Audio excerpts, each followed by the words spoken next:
Anak, may bisita ka. Sino po, Nay? O anak, na paano ka? Ba't parang nakakita ka ng multo? Wala, Nay. Ma'am, kamusta naman po yung anak ko sa school? Isusumbong ko si Kyle sa inyo, ma'am.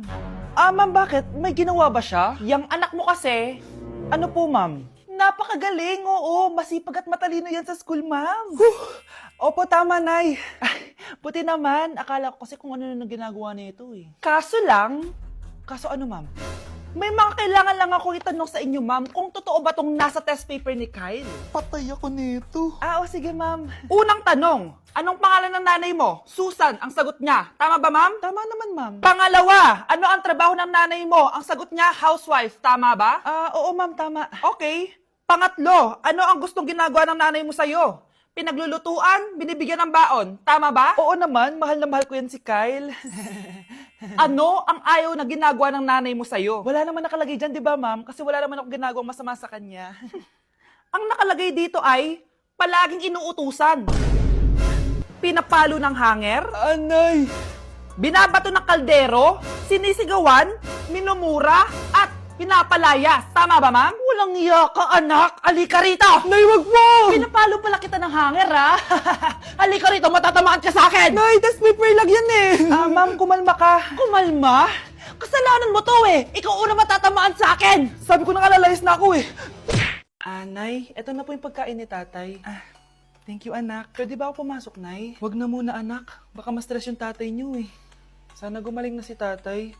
Ang tagal niya na kasing paralyzed eh. Sige, Nay. Alis na ako. Mahal, papakainin na kita ha. Pinaglutuan ka ni Scarlett. Nay, eto na po yung pagkain ni Ano yun, Nay? Ang baho. Ay, anak, mamaya mo na ibigay yan. Papaliguan ko muna yung tatay mo. Nagpupo na naman. Sige, Nay. Tao po, delivery po. Ano po yun? Kay Susan po, importante daw po to. Si nanay. Ako na lang po magbibigay sa kanya. Nay, may nagpapabigay po nito sa inyo.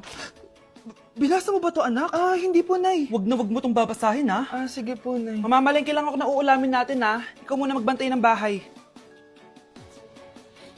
Ano yun? Bakit sobrang baho naman? Saan nanggagaling yun? Dito sa kwarto nila nanay. Tay, nagpupo ka na naman, no?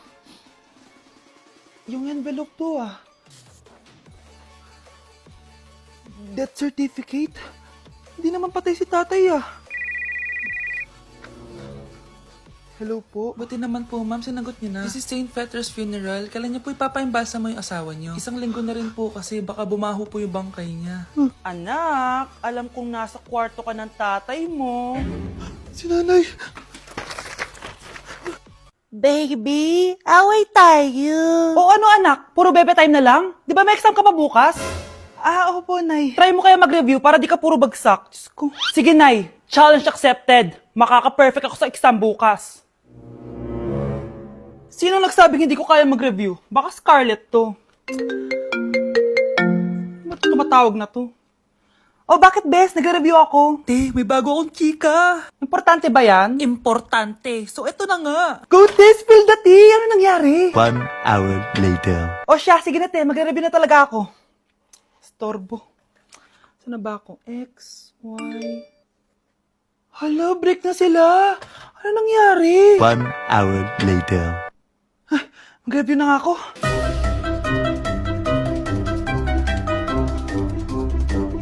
Good morning, anak! Anak, bakit ganitsura mo? Hanay, nag-review ako buong gabi. Akala ko puro numbers lang yung math.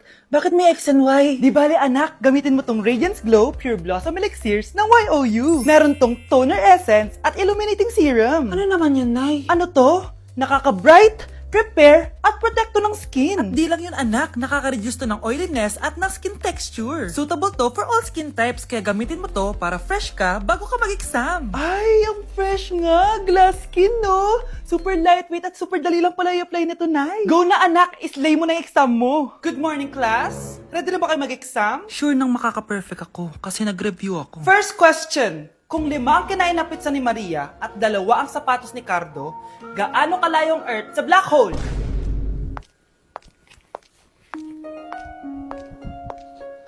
Hindi man lumabas ang mga nireview ko. Ang importante, maganda ako. Anak, kunin mo yung cellphone ko sa kwarto. May tumatawag ata. Sige po, Nay. Sabi cellphone ni nanay. Anak, bilisan mo naman. Ay, salamat naman, nakatae din. Scarlett, ba't nandyan ka? Eh, di ba pinukuha ko sa cellphone ko? Pinagsasabi mo, Nay. Kanina pa ako dito sa loob. Nay, eto na po cellphone niyo. Sino yan, Nay? Bakit kamukha ko? Teka lang, bakit dalawa kayong Scarlett?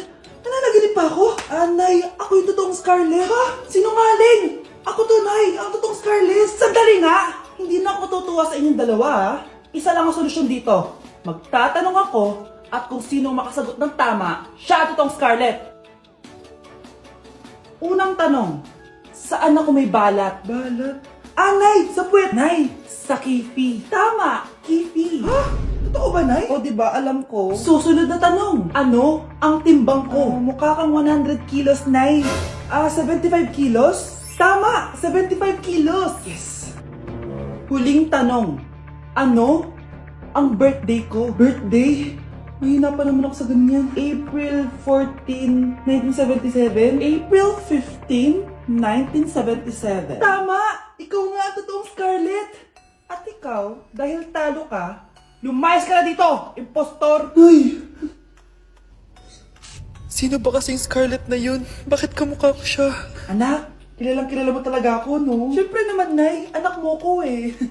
Worth it lahat ng pagpaparetoke ko dahil sinira mo ang mukha ko noon. Ngayong napaniwala na kita, gaganti na ako sa'yo. Anak! Ano yun, Nay? Lagi mong tatandaan na lahat ng bagay dito sa mundo pwede mong makuha. Basta maniwala ka lang. Talaga po, Nay. Ang galing naman po. A few moments later. Kailan kaya ako magkakajowa? Lagi mong tatandaan na lahat ng bagay dito sa mundo pwede mong makuha. Basta maniwala ka lang. Malapit na ako magkajowa! Uy, anong ginagawa mo? Maniniwala ako na magkakajowa na ako. Magkakajowa na ako. Magkakajowa na ako. Magkakajowa na ako. Hi, kuya. Crush po kita. Magkakajowa na ako. Magkakajowa na ako. Magkakajowa na ako. Magkakajowa na ako! Nay, si tatay may kausap na ibang babae. Ang sweet nila. Ha? Asan tatay mo? Nandun po siya, Nay. Oo, sige. Kita tayo mamaya. Hoy, sino kausap mo? Kaibigan ko na sa trabaho. Ganda ng bracelet mo ah. Eto. Binigay lang ng kaibigan ko. Okay. Hello? Nandyan ka pa? Di pa rin kita kasi mag-usap? Sandali na lang to, darling. Umamin ka sa akin. May kabit ka, no? Ako may kabet? Nagpapatawa ka ba? Siguraduhin mo lang. A few moments later. Uy, Mare! Uy, anong balita? Tignan mo yung bracelet na binigay sa akin ng boyfriend ko. Wow, ganda! Ganda, di ba? Sabi niya mahal daw to. Hello po, ma'am. Hinahanap po kasi namin yung nagnakaw ng bracelet. Ganito po yung itsura niya. Mare, sabihin mo lang ka nakita. Sige. Sir? Sila po yung nagnakaw. Mare! Akala mo di ko alam na ikaw ang kabit na kasawa ko? Anong mangyayari dito, darling? Oh, eto na pala siya. Couple bracelet pa kayo, ha? Magpapaliwanag ako, darling! Sumama na kayo sa akin sa presinto. Sige na, huliin nyo na yan. Darling, magpapaliwanag ako. Darling! Walang hiya ka! Magbabayad ka! Nay, eto pala yung manliligaw number 1 ko. Approve ba sa'yo? Hello po, tita. So, ikaw pala yung manliligaw ni Scarlett? Ano ang kaya mong ibigay sa anak ko? Hindi man po ako mayaman, pogi naman ako. Pas sa walang pera, sa daming luho ng babaeng to, hindi mo mabubuhay yung anak ko. Di naman importante yung pera na eh, basta pogi. Next! Lu, mukhang pera to, oh. Hi, tita. So, anong kaya mong ibigay sa anak ko? CEO yung tatay ko. Meron po kaming sports car, tapos malaki po yung bahay namin. Mayaman pero mukhang mabaho. Charger to ah! Bibigyan sana kita ng 1 milyon. Bahala ka dyan. 1 milyon? Hoy, babalik ka dito! Nay, puro ka next. Gustong gusto ko na magka-jowa. Siyempre, gusto ko yung perfect na lalaki para sa'yo, anak. Hello po, tita. Oh, anong kaya mo ibigay sa anak ko? Hindi po ako mayaman, tita. At hindi rin po ako sobrang gwapo. Pero malinis po ako sa katawan. At marunong din po ako maglinis ng bahay at ng mga plato. Wow! Ganito yung gusto ko lalaki para sa'yo, anak. Kaya etong award-winning Wise Cleaner ang gamit ko. Kasi ito ang the best dishwashing liquid kit. Tara, samahan niyo ako gumawa ng dishwashing liquid. Nabili ko nga pala tong kit na to for only 250 pesos at ito yung mga laman niya. Siyempre, importanteng basahin niyo muna yung instructions. At ayun na nga, nag-umpisa na tayo. Naglagay lang ako ng 14 liters sa timba namin. At ang unang nilagay ko ay itong bubble booster. Susunod ay nilagay ko na rin yung surfactant. So kailangan paikot niyo tong ilagay. O diba, para ka lang nagluluto. Nag-set lang ako ng timer for 20 minutes para hintayin matunaw lahat ng ingredient. Pagkatapos nun ay haluin niyo na mabuti at ilagay niyo na yung premix bottle. So ito pala nabili ko ay calamansi flavor at ito na yung magiging kulay ng dishwashing liquid natin. Nilagay ko na rin pala yung thickener para maging malapot na yung dishwashing liquid natin. Pero dahan-dahan lang guys ha. At ayun, tinakpan ko na at babalikan natin for 24 hours. So mukhang okay na at bumili din ako ng mga bote. Dito ko ilalagay yung mga dishwashing liquid. Naisip ko lang na perfect pala to maging business. Kasi madali lang gawin at madami ka rin magagawa. Nagprint lang ako ng mga stickers at ayan, pwede na natin siyang ibenta guys. Kung ako tatanungin nyo, super worth it nitong Wise Cleaner. Perfect! Anak, pakasalan mo na to. Sige. Pwedeng kiss the bride na agad. Dapat may 5 apo na ako bukas ha. Maawa ka naman sa kifi ko, Nay. Babe? Yes, babe? Magpa 5 years na kasi tayo bukas, babe. Gusto ko na sanang i-level up yung relationship natin. Ha? Ayoko pa maging nanay. OMG! Will you marry me? Wait lang, parang nakita ko na yan. Seryoso ka ba, Michael? 299 pesos na engagement ring? Yun ba yung halaga ko sa'yo? Babe, hindi naman importante kung mahal yan or mura, di ba? Ang importante, nagmamahalan tayo. 5 years tayo! Tapos eto lang bibigay mo sa akin, ha? Hindi pa ba sapat yung magpapakasal tayo tapos magkakapamilya? Nag-expect ako sa'yo! Akala ko bibigyan mo ako ng bagong bahay, ng bagong sasakyan. Tapos ito lang bibigay mo sa akin? Buti naman at lumabas na yung tunay na kulay mo bago kita pakasalan. Ha? Sinusubukan lang kita. At tama nga ako, na gold digger ka. Michael, sayang. Nakahanda na pa naman yung titulo ng mansion na ibibigay ko sa'yo. Pati yung sports car. Michael, sorry. Joke lang yun. I guess, pera lang ang habol mo sa akin. Hindi mo deserve to.